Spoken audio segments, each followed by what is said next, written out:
Welcome to Occultium Veritas. Today I want to do a little book review on two books, actually, the Ars Goetia and the Sworn Book of Honorius, and how they kind of connect here.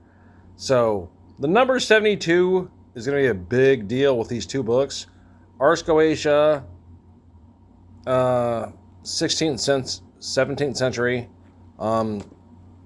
Basically, this is a book to get in touch with 72 different demons. King Solomon, whole Old Testament biblical stuff.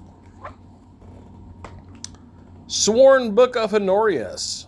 All right, the 72 names of God. Again, 72 comes in here. 72 is a big number here.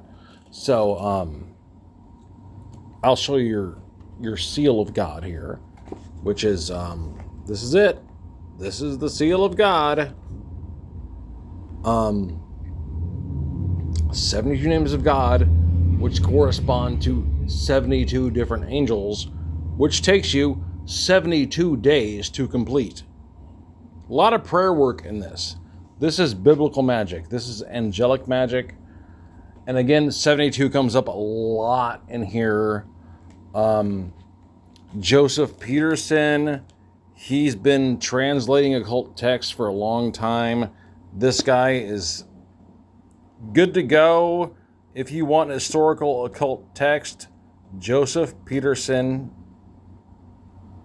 is a guy you want to look up. Great book. Haven't finished this book. It is almost finished. I've gotten to basically Beyond the Seal of God and the Beatific Vision, which is the premise of this book. And a beatific vision is basically a ritual sleep after you do this whole prayer work, which take you 72 days to do, and you do a lot of stuff around your bed where you're sleeping, and you have a beatific vision, which is a vision of God. Okay. Now, psychologically, I could do a whole spiel on this book psychologically, but I'm not going to do that right now. I'm just comparing these two, because basically you got your dark, you got your light. But again, in my research, and I've been doing this for a long time, my research, it all links back to Hermeticism. If you do not know what Hermeticism is, it's basically bringing your opposites together, and that's the whole goal of it. That's the whole goal of the system.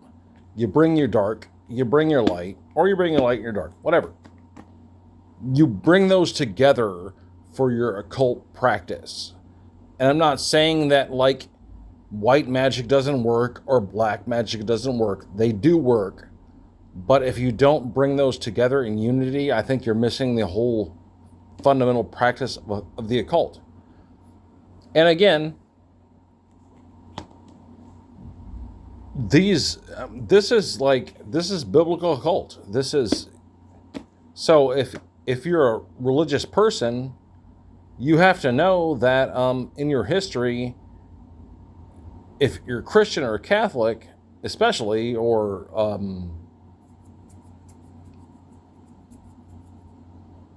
Judaic religions, you practice the occult in your history. This is fundamental. You did it. It's historically true. These are factual books. The manuscripts are in museums. I mean, this dates back to the 12th century. This dates back to the 17th century. So it's there. The manuscripts are there. So you can't deny that it didn't happen. And it's a part of your religion. Whether it's Old Testament or not, it's still a part of the Bible. I've read the Bible twice.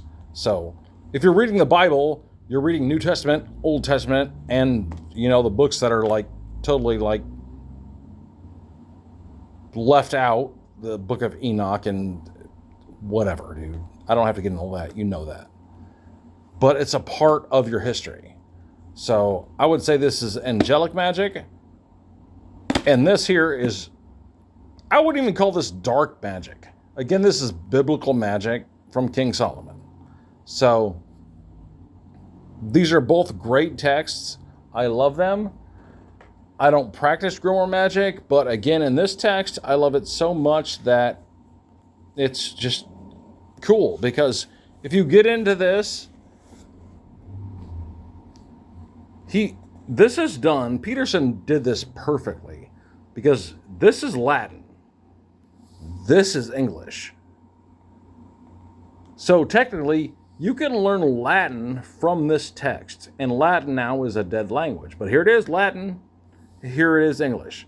It's the same thing per page through the entire book. So I love this book. I love Peterson. If you want to get into historical texts, get into Peterson stuff, man. Peterson is good. He knows what he's doing. He's been doing this a long time.